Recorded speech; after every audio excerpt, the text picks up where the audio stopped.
Lesson 284. I can elect to change all thoughts that hurt. Loss is not loss when properly perceived.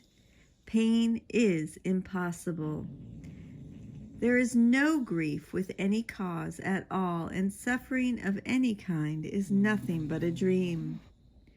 This is the truth, at first to be but said and then repeated many times, and next to be accepted as but partly true, with many reservations. Then to be considered seriously more and more, and finally accepted as the truth. I can elect to change all thoughts that hurt. And I would go beyond these words today and pass all reservations and arrive at full acceptance of truth in them. Father, what you have given cannot hurt, so grief and pain must be impossible.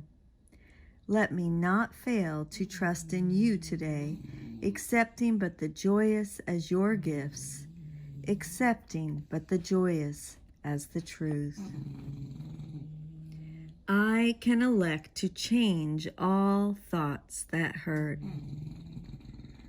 I can elect to change all thoughts that hurt.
I can elect to change all thoughts that hurt.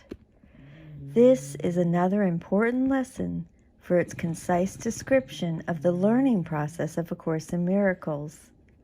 The lesson's theme recalls Lesson 281, I can be hurt by nothing but my thoughts. This is a further developed lesson by emphasizing the aspect of decision. Since these hurtful thoughts were chosen by me, I can now elect or choose to change them. Loss, pain, grief, and suffering are made up. As we saw in Lesson 187, we can laugh at sickness, starvation, poverty, and death. We laugh not because we are making fun of ourselves or others who are in pain, but because of the silliness in believing that a part of God could wrench itself from Him and therefore suffer. Our gentle laughter reflects the atonement that says the separation never happened, and it is important to recognize our deep investment in pain and grief, for these prove that we are right and Jesus has lied to us. His response, however, is that deep down we do not believe this, and he now describes the process of our coming to his truth. This is the truth at first, but to be but said and then repeated many times, the next to be accepted as partly true with many reservations, then to be considered seriously more and more, and finally accepted as the truth. When we finally accept our mistake, and Jesus does not mean a mere intellectual acceptance, we are in the real world, for we have learned everything our teacher can teach us. Jesus does not expect us to accept his lesson without reservation, but he is asking for our little willingness to be taught. God's gift is the principle of atonement. His love remains unbroken, and we, his Son, are healed and restored to the awareness of our wholeness, accepting but the joyous as truth. I can elect to change all thoughts that hurt. I love you. Thank you so much for joining with me today. Have a beautiful day, and I will see you tomorrow.